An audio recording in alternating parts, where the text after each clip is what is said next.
Hi foodies, if you're familiar with Jamaican food, then you know that rice and peas is one of our traditional dishes.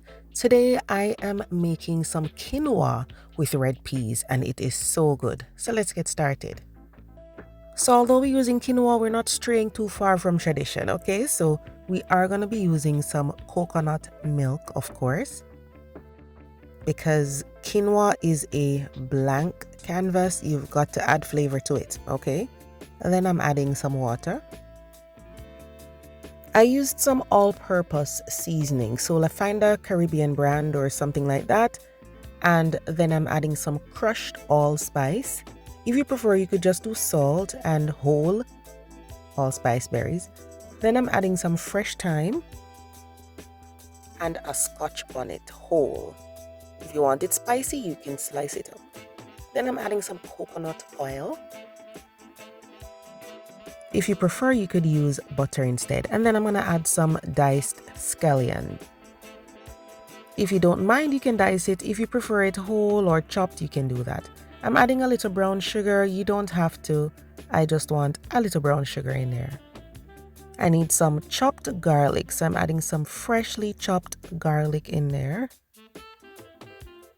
And a little salt. So if you want to, you can use both all-purpose seasoning and salt, or you can use either of the two, okay? Now traditionally we would cook dry kidney beans, we call it red peas, but I'm using some organic canned peas, so these are cooked already. You can rinse it if you want to remove all of that liquid, or you can let it remain for color.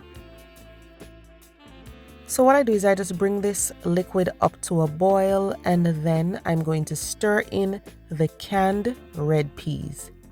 If you want to, you can do your dry red peas and cook them beforehand. It's perfectly fine. But I have this can of red peas and I need to use it up. So now we're going to add the quinoa the same way you would add the rice, okay? And you want to rinse it if you don't have a brand that, does pre-rinsed quinoa. And then you drain it and stir it in.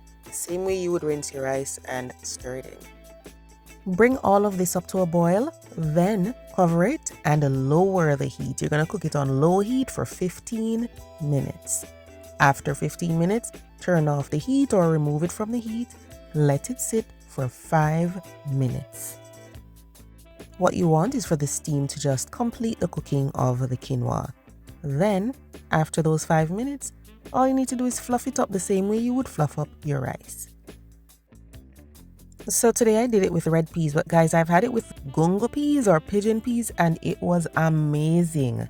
So that's why I decided to, try it with the red peas. They're both delicious, but give it a try and let me know what you think about this.